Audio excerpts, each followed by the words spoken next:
예전에 저희 아버지 살아계실 때 이게 이렇게 같이 성경을 읽었거든요.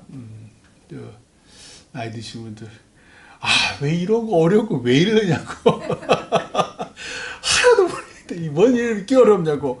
외국 사람들도 우리나라 사람 이름 되게 어려워해요. 발음도 못해요. 뭐 이런 거 있는 사람들 있잖아요. 복모음 있는 사람들, 복모음 있는 사람들 너무 어려워해요. 그래서 아마 우리 이름도 천국에 있는 저 다른 나라 출신 그리스도인들이 너무 어렵다고 뭔 이름이 이렇게 어려워요. 똑같아요. 그러니까 그럼에도 불구하고 이렇게 읽음으로써 저는 막 그 위아래가 막 헷갈리는 거 읽다 보니까 그럼에도 불구하고 이렇게 생명책에 어려운 이름도 다 기록해 주시잖아요. 참 우리가 예수 믿는 복이고 하나님을 늘 어려운 가운데도 쫓아가는 복인 줄 믿습니다. 지난 수요예배 때 기억하시는지 모르겠는데 저 사마리아 총독 이름도 이제 기억도 안 나요. 누가 그 영향력이 너무 세가지고 심지어 유다 사람들과 결혼을 하고 아들도 결혼했고 그래가지고 어떻게든지 이 성벽 재건을 무산하려고 했지만 52일 만에 성벽을 재건했다. 그게 기억이 나실 거예요. 그래서 참 하나님께서 은혜로우시고 또 유다 백성들 불쌍히 여기셔서 그 모든 것을 이루게 하셨다. 그러고 난 다음에 지난 이제 목요일부터 어떤 말씀들이 있었냐면요. 유다의 총독 느헤미야로부터 시작돼서 백성들의 지도자들이 다 자기들 조상들의 죄, 그래서 포로로 잡혀갔잖아요. 조상들의 죄와 자기들의 죄를 고백하면서 하나님과 언약을 갱신해요. 하나님과의 새로운 언약을 갱신해요. 그래서 율법을 앞으로는 잘 지키겠습니다. 당연하죠. 그리고 이방인과의 결혼을 하지 않겠습니다. 그 얘기 남자든 여자든요. 또 안식일과 안식년의 규례를 잘 지키겠습니다. 라고 해서 언약을 갱신한 후에 성전 예배를 회복하는 데 힘을 써요.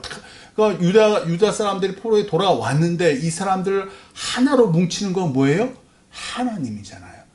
하나님을 그러면 예배하는 것이 이스라엘이거든요. 우리도 마찬가지예요. 우리가 교회를 왜 짓고 우리가 이 자리에 왜 모여요? 하나님을 예배하기 위해서예요. 그러니까 하나님을 예배함이 우리의 정체성이에요. 똑같이 이스라엘 백성들, 이 유다 백성들의 정체성은 여호와 하나님을 예배하는 사람들이라는 거예요. 그러니까 어떻게든지 이 성전에서, 예루살렘 성전에서 예배를 회복을 해야 되는데 제일 먼저, 우리도 그렇지만 제일 먼저 뭐가 필요해? 예배하려면 돈이 필요해요. 그래서 나와요. 먼저 성전세를 내라 그래요. 성전세를. 성전세가 원래는 모세 율법에 의하면은 20세 이상의 남자는 매년 2분의 1세겔, 즉 반세겔을 내도록 되어 있어요. 한 세겔이 은화 10g, 은 10g이래요. 근데 그러면 모세 율법에는 반세겔, 2분의 1세겔을 매년 내기로 했는데 오늘 말씀에 말씀 한참 전이죠. 3분의 1 세겔만 내라 그래요. 그만큼 어려웠다는 거예요. 그러니까 예루살렘에 돌아왔는데, 포로들이 돌아왔는데 먹고 살기가 너무 어려운 거예요. 그러니까 율법은 반세겔 내라 하는데 그 반세겔을 못 내는 거예요. 그래서 매년 3분의 1 세겔만이라도 성전세를 내. 그 첫 번째 돈이 필요한 거예요. 예배를 회복하기 위해서. 두 번째는 성전에 제사할 때 태우는 나무를 제비 뽑아서 해마다 각 지파마다 돌아가면서 내게 해요. 그다음에 세 번째는 모든 밭의 첫 소산물과 그다음에 짐승, 가축, 심지어 사람의 첫 아들까지도 하나님께 드리기로 해요. 우리가 첫 아들을 드린다고 하면 그 첫 아들 대신 양이나 잘 사는 소라로 대신을 했겠죠. 그러니까 이게 첫 번째 성전세 내고, 두 번째 제단에 쓰이는 나무를 내고, 세 번째 첫 소산물, 첫 소생들 다 하나님께 드리기로 하고, 네 번째가 11조를 드리기로 해요. 이게 예배의 회복을 위해서 하는 거예요. 왜 11조를 드리냐면 11조 안 드리면 제사장과 레위인들이 일을 안 하는 거예요. 에이, 돈도 안 되고 먹고 살기도 힘든데. 오늘날도 그렇잖아요. 오늘날도 작은 교회, 또 부목사님들도 그렇고 전도사님도 그렇고 애들 키우려면은 교회에서 주는 사례금으로 안 되는 거예요. 그러니까 세상 직을 어쩔 수 없이 같이 하시는 분들이 있어요. 마찬가지였다는 거예요. 그래서 11조를 드리, 이것이 이제 성전 예배의 회복을 위해서 이 유다 공동체에서 한 일이에요. 그러고 난 다음에 뭘 하냐면, 자, 예루살렘 성에 남을 사람과 예루살렘 성 밖, 그 유다 지파에게 준 땅들이 있었잖아요. 또 베냐민 지파에게 주신 땅, 여호수아가 왜 정복 정쟁할 때 하나님께 다 정하신 그 영토를 이제 가기로 했는데, 예루살렘에 남아 있으면은 이게 좀 이래저래 힘들어서 예루살렘에 서로 안 남아 있으려고 하는 거예요. 왜냐하면 밭에 나가서 땅도 이렇게 넓은 데서 이렇게 하고 싶고, 거기에 이미 정착한 사람들도 있고, 근데 예루살렘 성은 남으면 이게 외적의 공격의 대상도 될 뿐만 아니라 이런저런 일도 많고 이러니까 서로 안 하려고 그러죠. 그래서 제비를 뽑아서 이 백성들 중에 10분의 1을 뽑아서 너희는 예루살렘 성에 남아서 우리가 이왕 재건했던 성벽도 보수 관리도 해야 되고, 또 특별히 제사장과 레위인들이 예루살렘 성에 많이 남았겠죠. 왜냐, 예배를 드려야 되니까. 그래서 이제 그 사람들의 이름이 이제 쫙 나와요. 그 사람들의 이름이 지긋지긋, 오늘도 제사장 이름들이 엄청 많이 나오잖아요. 그 앞에 더 많이 나왔어요. 엄청 많이 나오는데 또 나오는 거예요. 사실은 또 나오는 거예요. 그 재밌는 게, 여기 보시면, 느헤미야서를 읽다 보시면, 느디님 사람들이 꼭 제사장과 레위 사람들 다음에 꼭 느디님 사람들이라는 사람이 딱 등장을 해요. 이 느디님 사람들은 정확하게 어떤 존재인지는 모르는 신학자들이 추정을 하기로는 아마 그 여호수아의 정복 전쟁 때에 이방인인데 거짓말로 하나님이 우리랑 화목하라 그랬다. 원래는 멸절을 해야 되는데 화목하게 하라 그랬다. 속여가지고서는 그래? 그러면 너희 우리랑 같은 편 해가지고 들어온 사람들, 아마 기브온에 살던 사람이었을 거라고 추정을 하고요. 다윗 왕이 이제 여호수아 전복 전쟁부터 다윗 왕까지 한참 또 세월이 뒤잖아요. 다윗 왕 때는 이 느디님 사람들을 공식적으로 성전 봉사할 수 있도록 공식적으로 임명을 해요. 그러니까 즉 이 사람들은 이스라엘 사람들이 아니에요. 이방 사람들인데도 제사장들과 레위 사람들을 도와서 성전의 잡일을 하도록 그렇게 만든 사람들이 느디님 사람들이에요. 그러니까 이제 또 다윗 왕으로부터 또 세월이 많이 지났잖아요. 그러니까 이 사람들의 족보도 왜? 그만큼 예배가 중요하다는 거예요. 예배를 아무리 잡다한 일이라도 그 예배를 위해서 충성된 사람들의 계보가 쫙 이 성경책에, 생명책에, 우리도 마찬가지예요. 지금 수요 예배 때 이렇게 오시는 분들 다 생명책에 적혀져 있다는 게 무슨 일을 하든가 그냥 내 몸이 왔더라도 예배를 지키고 있잖아요. 우리가 예배자로 있잖아요. 하나하나 다 적으신다. 이름이 아무리 어려워도 하나하나 다 적으신다는 거예요. 자, 말씀드린 대로 이 유다 공동체의 가장 핵심적인 일은 뭐냐면 성벽 재건은 외곽이고 진정으로 유다의 공동체가 공동체 되게 하는 것은 하나님을 예배하는 거잖아요. 우리도 금토교회도 하나님을 예배하는 것이 가장 핵심이에요. 그리고 나머지에 봉사도 하고 수련회도 가고 청소도 하고 이런 걸 하는 거죠. 그러니까 예배가 가장 먼저예요. 그러려면 예배를 위해서는 말씀드린 대로 돈도 필요하고 이것저것 필요하지만 제일 중요한 게 또 뭐냐면 사람이 필요하잖아요. 예배를 드릴 사람. 그래서 이제 오늘 말씀에 보시면 제사장들과 레위 사람들이 쭉 나와요. 보세요. 12장 1절 한번 보세요. 1절만 볼게요.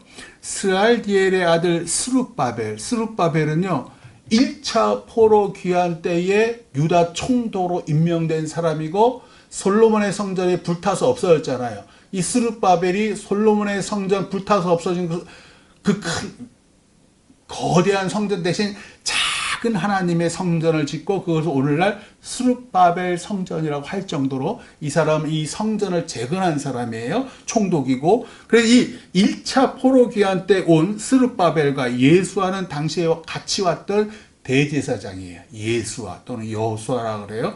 그리고 나머지 함께 돌아온 제사장들과 레위 사람들이 쭉 이름이 나와요. 쫙 나오잖아요. 그리고 난 다음에 8절서 보시면 레위 사람들이 나와요. 레위 사람들. 레위 사람들이 예수와는 좀 달라요. 그 위에 있는 대제사장 예수와 아래에 있는 예수와는 서로 다른 사람이고 원어는 좀 달라요. 그런데 우리나라 이름으로 우리나라가 그러니까 그런 작은 차이로 우리도 발음을 못하는 거예요.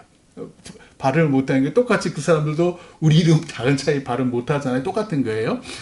그리고 이제 레위 사람들이 쭉 나오는데 8절 뒤에 보시면 이 마따냐는 그의 형제와 함께 찬송하는 일을 맡았고, 그 레위 사람들 중에서도 여러 가지 일이 있는데 이 마따냐는 예배 때 찬송하는 사람이에요. 찬송하는 사람이고 9절에 보시면 또 그들의 형제 어려운 박씨도 있네요. 박부갸와 운노는 직문을 따라 그들의 맞은편에 있으며 맞은편에서 함께 찬양한 거예요. 이 사람이 이렇게 찬양하면 저쪽 맞은편, 우리도 새로운 지금 금토교회 성전 예배당이 안 그래도 성가대를 한쪽으로 이렇게 전통적인 이게 아니라 양쪽으로 이렇게 서로 보게끔 만들었어요. 그렇게 우리 저 설린교회 가서 미리 보신 분들은 있어요. 그래서 요거 목사만 바라보는 게 강대상만 바라보는 게 아니라 이렇게 놓여져 서로 바라볼 수 있게끔도 지금 만들 거예요. 그러면은 우리는 성가대 한쪽으로 몰려고 하지만 오늘 성경 말씀 보니까 뭐라 그래요?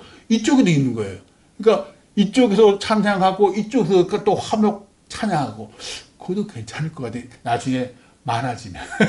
그러니까 이것은 이제 우리가 전통적인 뭐 성가대 개념을 떠나서 성경에 이렇게 돼 있잖아요. 그죠? 참 성경에 이렇게 돼 있네요. 그리고 10절 보시면 이 예수와 아까 1절에 나왔던 1차 포로 귀환 때 나왔던 대제사장 예수와의 10절에 나오는 예수와는 그 대제사장들의 후손들, 자손들을 얘기해요. 요아김을 낳고 요아김은 누굴 낳고 누굴 낳고. 왜냐하면 제사장이 참 중요하고 그 중에서 대제사장이 제일 중요하잖아요. 왜냐하면 제 모든 것을 다 주관하니까. 그래서 대제사장의 후손들이 이름에 나와 있고요. 12절 보시면 요아김 때에, 이 요아김은요 대제사장 예수야의 아들이에요. 10절에 나오면 예수와는 요아김을 낳았다 그랬잖아요. 그 요아김 때에 제사장 가문에서 우두머리 족장된 자의 이름이 또 나와요. 뭐 그래서 스라야 이 가문 족속에는 무라야라는 사람이 있고 예레미야의 이 가문에는 하냐라는 사람이 있고 한 20개의 제사장 가문이 등장을 하고 그 중에 우두머리인 사람들이 다 등장을 해요. 쭉 사람들의 이름이 나와요. 왜 제사장들과 레위 사람들의 이름을 이토록 꼼꼼하게 기록을 했을까? 왜냐하면 유다 공동체 회복의 핵심은 예배라고 말해요. 예배를 다시 드리는 거. 예배를 주관하는 사람은 제사장들과 레위인들이었다. 즉, 이 사람들이 주관해서 유다 사람들은 하나님께 예배를 드렸기 때문에 이 사람들의 이름이 이렇게 하나하나 일일이 나와 있는 거예요. 우리 금토교회도 우리 그리스도인들은 누군가? 하나님을 예배하는 사람들. 우리가 세상 사람들과 구별되는 가장 큰 거는 하나님을 예배하는 사람들인 거예요. 우리가 왜 주의를 지켜요? 하나님을 예배하기 위해서예요. 이게 제일 큰 거예요. 예배가 우리 모든 그리스도인, 전 세계 그리스도인들 제1의 의무이자 책임이자 사명은 예배하는 거예요. 그런데 말씀드렸던 대로 예배가 언젠가부터 의무감이 드는 거예요. 예배가 언젠가부터 내가 해야 할 일, 그런데 기대가 되지 않아요. 내가 이 예배 자리에 와서 뭔가 신령한 일을 기대하지 않아요. 내가 어느 순간서부터. 이게 문제인 거예요. 그러니까 우리가 하나님께 가장 큰 죄가 뭐냐면요. 예배하지 않는 게 제일 크고요. 두 번째는 뭐냐면 신령과 진정으로 예배하지 않는 거예요. 예배를 하긴 하는데 자리에 오긴 오는데 기대가 하나도 없는 거예요. 하나님께서 오늘 호련히 나를 찾아오실 거야. 하나님께서 오늘 나에게 귀한 은혜를 경험케 하실 거야. 제가 지난주에도 예람 워십에서 그 젊은 친구들 찬양하는 거 말씀드렸잖아요. 저도 젊었을 때부터 지금까지도 종종 하나님께서 우리가 예배할 때에 자기도 모르는 큰 하나님의 사랑이 확 느껴질 때가 있으세요?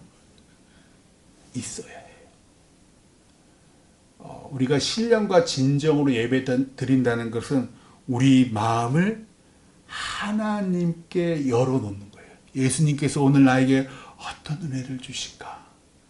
예수님께서 오늘 나에게 어떻게 찾아오실까?